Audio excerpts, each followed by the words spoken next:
What up, Couch Gang? So I got done seeing Spider-Man: Brand New Day, and I gotta say, this is easily the best Spider-Man movie of all time. I know everybody Tobey Maguire's Spider-Man 2 has always been considered the best Spider-Man movie of all time, but I really think that Brand New Day is taking that title now. And here's a few reasons why. Also, spoiler alert: if you haven't seen the movie, don't watch this unless you want to be 100% spoiled. Yeah, so I think my favorite thing about it was the swinging. The swinging is probably the best we've ever seen on screen. It wasn't as like the other Tom Holland Spider-Man movies. The swinging was very like I don't want to say minimal, but it was just very like performance wise, I guess. Like it was just to get him to one place to another. You know what I'm saying? This one made it feel like you could feel how fast he was swinging, how like chaotic his swinging is, but also how controlled it is. Like there was a scene where the camera was like in the middle of the street and like it was like tracking him as he like swung through the street and he was moving. Like when he does the nosedive and the wind's coming off of him and then like it goes into his mask and he's breathing, it shows like how crazy like his swinging really is. There was like really cool tracking shots. There was really cool like when he leaves the party after seeing MJ with the other guy and he's just swinging through the city and there's rain and I don't know. It was probably, for me, it was the best swinging I've ever seen in a Spider-Man movie. Number two, I think that this was like a love story to Spider-Man. It referenced every aspect of Spider-Man, like from the comic books, like the beginning montage of him fighting all the different criminals. They ripped like straight from like comic book covers. There's a lot of comic book covers in that montage. There was a lot of nods to Tobey Maguire's Spider-Man when he's fighting the hand in the prison and jumps on the little like side cage thing. That was from Spider-Man 1. You know, there was a bunch of nods to like all the Spider-Man movies. So whoever made it like knows they're Spider-Man.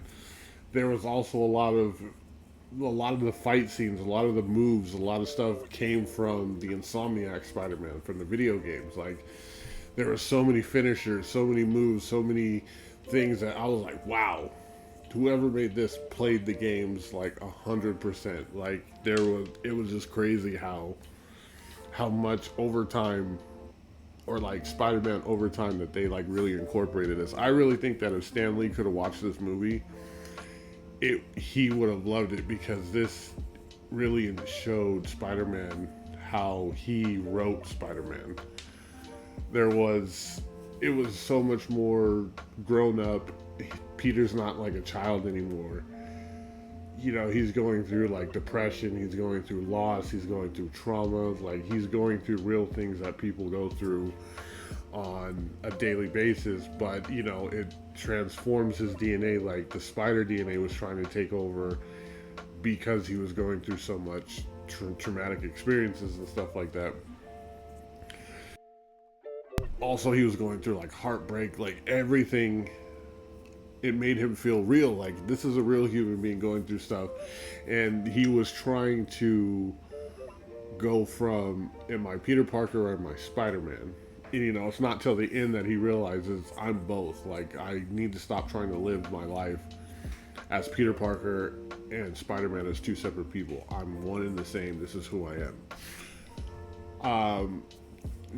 Now, when it comes to the other characters, like Hulk, I love that they gave him Savage Hulk. Like, we haven't seen that in forever.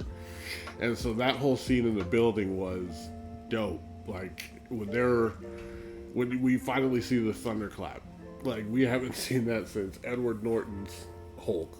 You know, I don't think it was gratuitous. I think it was perfect. The cameo was good.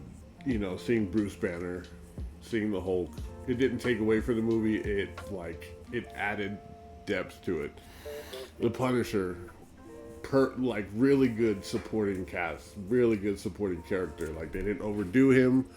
They put him in there and they still made him like the Punisher that we know. It wasn't as violent when he was on screen.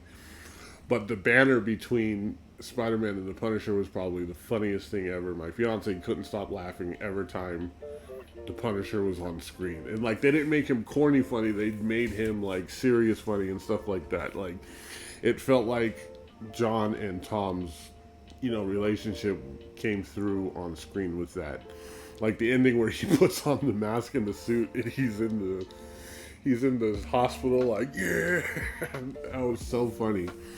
And obviously we got to talk about the big one, Jean Grey, X-Men.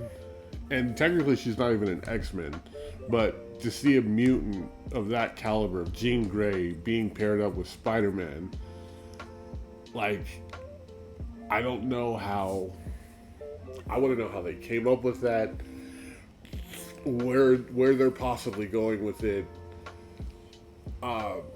It honestly got spoiled for me, so that kind of sucked, but seeing it still, realizing like, oh, that's Jean Grey. And they used her powers perfectly. Like, she was just still getting the hang of it, but then she started growing her powers. And she saved Spider-Man. Spider-Man should have died from being shot in the chest and losing that much blood.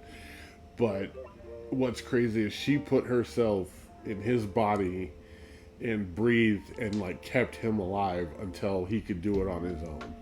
Like, that's what he just sat there and did that, which was, I don't know, it's mind-blowing to me. Like, that is like such a Jean Grey thing for her to do.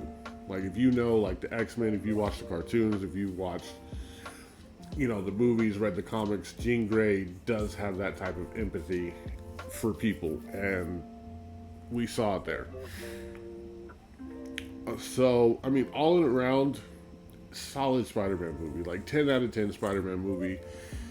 The one thing that I was confused, or I didn't understand, or just, the theories that were coming out, like, how did Ned figure out that was Peter Parker just off the handshake, but MJ couldn't figure out after everything else? But there's also pieces of me that think she did, because at the end they showed her sitting there and she still had the necklace that Peter gave her, and she was like, she knows who that, like, it's like she knows who that is. I personally think that Doctor Strange might have backdoored the spell and gave it like, hey, if something happens, they will remember. Like, I feel like Doctor Strange could have did that, and probably did, but that's just my theory. Yeah, I mean, I don't know what else to say. The movie was amazing. I enjoyed it. My family enjoyed it. My friend enjoyed it. We all, like, it was such a fun movie to watch. It never got boring. That's the cool thing about it. It never got boring. It constantly was like, all right, what's going to happen next? Who are we going to see next? How can they, once you think one fight was good, they just make it even better. The fight with the hand in the prison, dope. Hulk, Punisher, like, I can't pick my favorite right now. So yeah, for me, 10 out of 10. Spider-Man Brand New Day is easily the greatest Spider-Man movie of all time. Like, 100%.